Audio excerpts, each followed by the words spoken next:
My friends, I come to stand before you today, and I'm going to stick really close to my script because I've worked for a solid week on this because I think it needs to be said.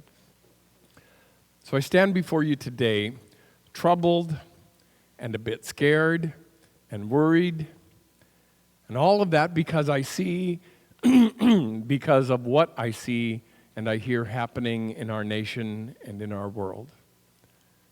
And I'm stuck. I'm nearly distraught with anxiety, discerning my call as a bishop and as a pastor and as a priest and as a deacon and as a father and a grandfather as well.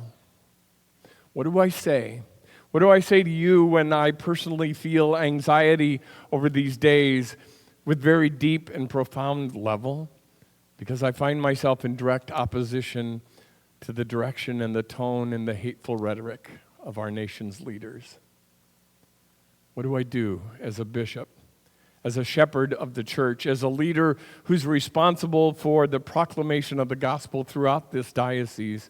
And what do I say as a pastor and a priest and a deacon to a world that is hurting and scared for some and is doing the right thing according to others?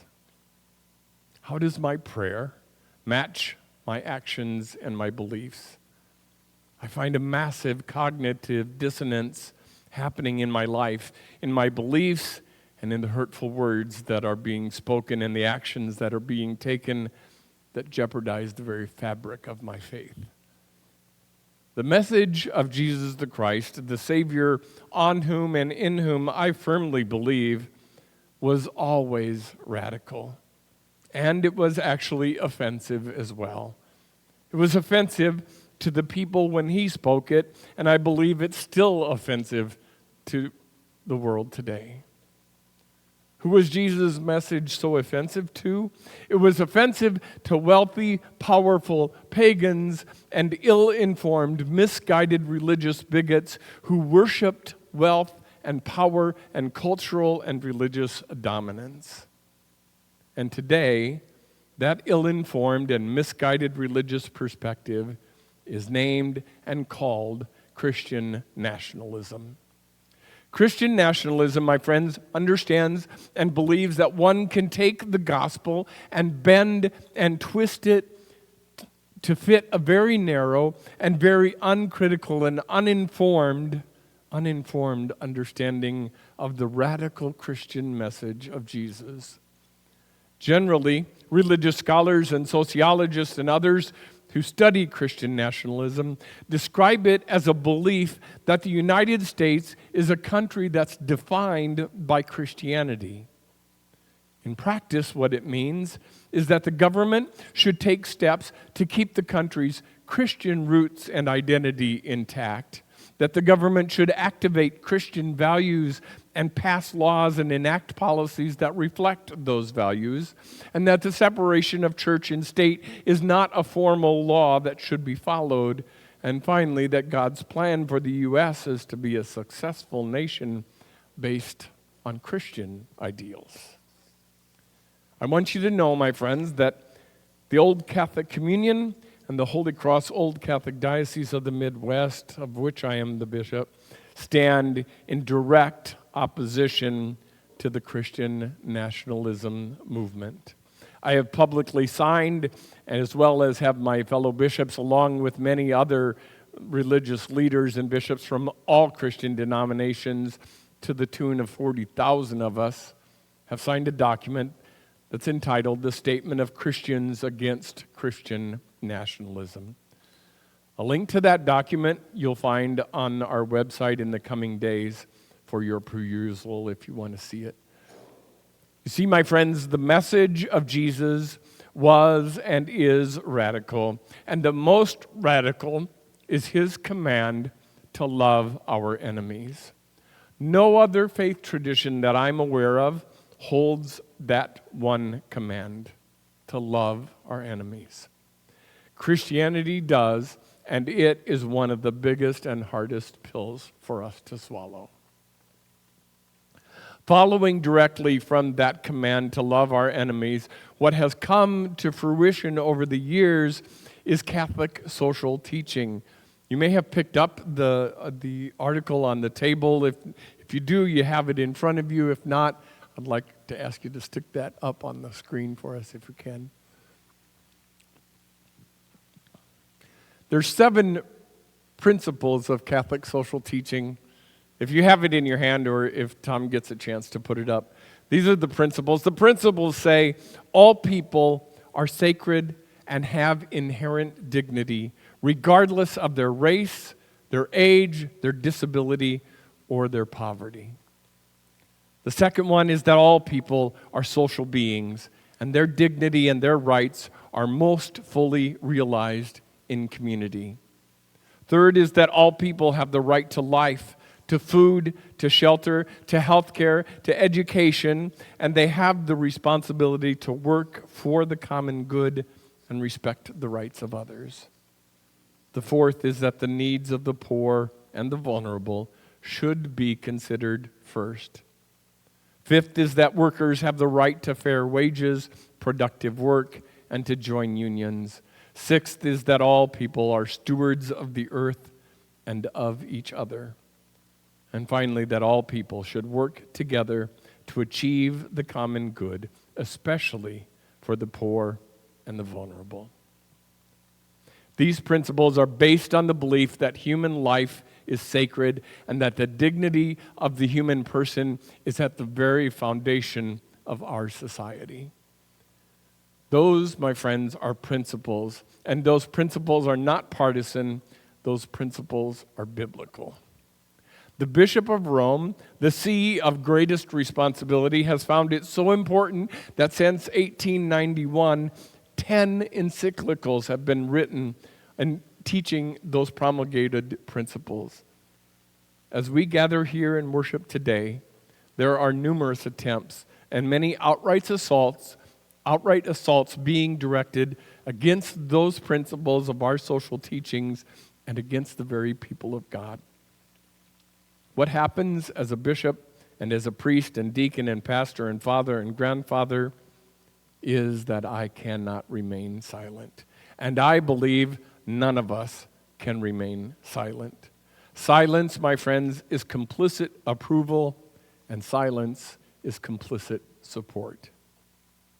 For 14 years, I worked in the Department of Corrections in the state of Minnesota, and for the most of those years, I ended up teaching nearly every new hire and some 320 volunteers about the First Amendment and the resulting laws that govern the care of those who are vulnerable and incarcerated in our world. At several points in my service, I had to stand firm on the First Amendment and defend the rights of those who are incarcerated and my own rights as a minister of the gospel and the rights of my Islamic brothers and sisters and my Jewish brothers and sisters and my Wiccan and Asatru and Native American brothers and sisters as well. I believe that many may not know what the amendments to our Constitution are, and we so often throw them around like daggers and swords at groups of people with whom we may disagree. Have you ever heard, I'll plead the Fifth? I'd like to hear what the Fifth Amendment is, right? I also believe that law serves justice and that the amendments to our Constitution were reached actually with due diligence, with deliberation, with respectful dialogue and debate. So to that end, I'm going to share with you the First Amendment of our Constitution, which assures and details the separation of church and state. The First Amendment reads this: Congress shall make no law respecting an establishment of religion or prohibiting the free exercise thereof or abridging the freedom of speech or of the press or of the right of people to peaceably assemble and to petition the government for redress of grievances. On January 21st, 2025, my companion, the Right Reverend Marianne Edgar Buddy, the Episcopal Bishop of Washington, D.C., in the Episcopal National Cathedral, led a prayer service, a national prayer service for unity following the inauguration of our President Donald J. Trump, at which he and Vice President J.D. Vance and several of their associates were in attendance. I want to draw your attention to the very first clause of the First Amendment. Congress shall make no law respecting an establishment of religion or prohibiting the free exercise thereof. It's painfully clear, my friends, painfully clear, that the Congress shall make no laws prohibiting the exercise or the speech thereof any religion. Bishop Budde has come under attack from many fronts for her reflection on January 21st. She has had death threats.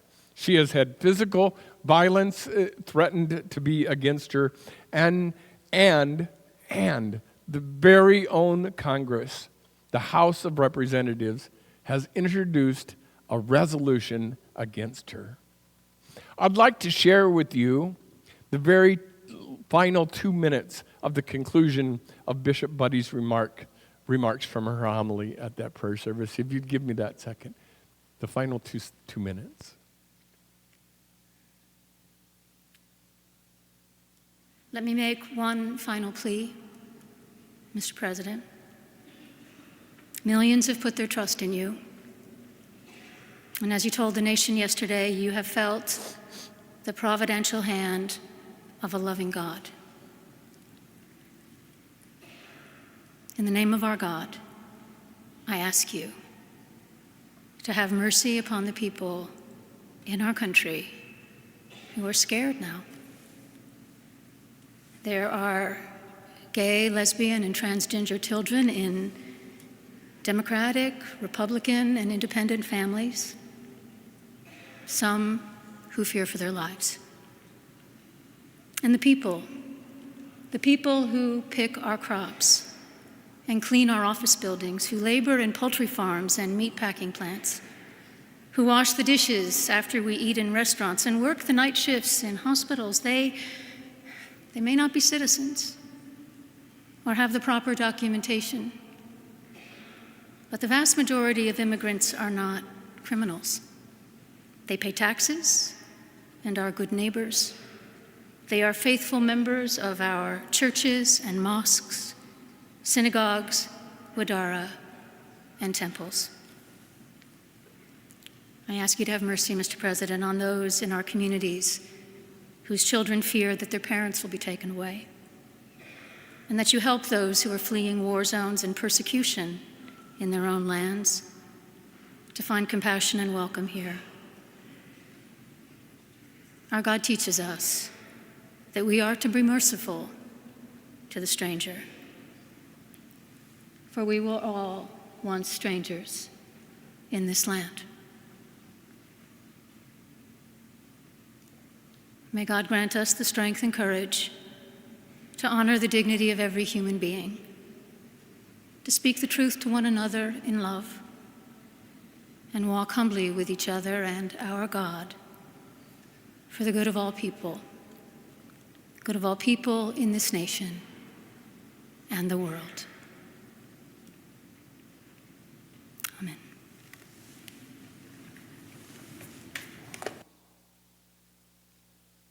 My friends, I've listened to and read and reread the text, the entire text of Bishop Budde's homily now well over 12 times.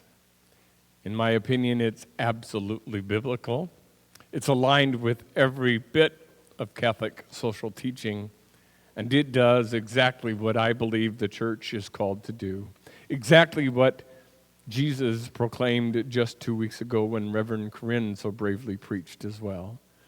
To proclaim liberty to the captives, sight to the blind, freedom to those who are imprisoned, and mercy and compassion to those who are oppressed. My friends, you may not know, but on January 23rd, 2025, Representative John Breachin, a state representative of the state of Oklahoma, along with the support of 22 other representatives, introduced a House resolution, H.R. 59, and it states, and I quote, "Expressing the sense of the House of Representatives that the sermon given by the Right Reverend Marianne Edgar Buddy at the National Prayer Service on January 21st, 2025 at the National Cathedral was a display of political activism and condemning its distorted message." As you can plainly see, my friends, it's a blatant violation of the First Amendment and of the church's call to stand firm on its biblical principles. I am not being political or partisan. I am standing with Bishop Buddy and with my fellow bishops when I asked you to reach out with me to stop Congress from interfering in any way with the expression of our faith. This bill has been pushed to the House Oversight and Governmental Reform Committee. And that committee, along with our local representatives, must know that we will not stand by and allow our government and our great nation to dictate, define, and interpret what our sacred scriptures have to say about our world today. The message of Bishop Buddy was not and is not distorted. It's a clear, compassionate, and radical that it asks us to be merciful, respectful, thoughtful, kind, and just, and to love our enemies. The most radical message of all. The gospel of Jesus Christ, to which we ascribe, reminds us no less than 367 times throughout our sacred writings, in one form or another, the words that Jesus spoke to us today. Do not be afraid. Fear, my friends, must not stop us from standing up and giving voice to the voiceless. As Reverend Corinne said the week before last, it's okay to sit in the ruins and weep. It's good to take care of ourselves and one another. And it is a gospel imperative that we speak out and uphold the fundamental dignity and respect due to every human being, because every human being is a child of God. Every person is a child of God. And every person has the right to life, to food, to shelter, to health care, and education. And absolutely no human being can ever be illegal. Silence, my friends, is not an option.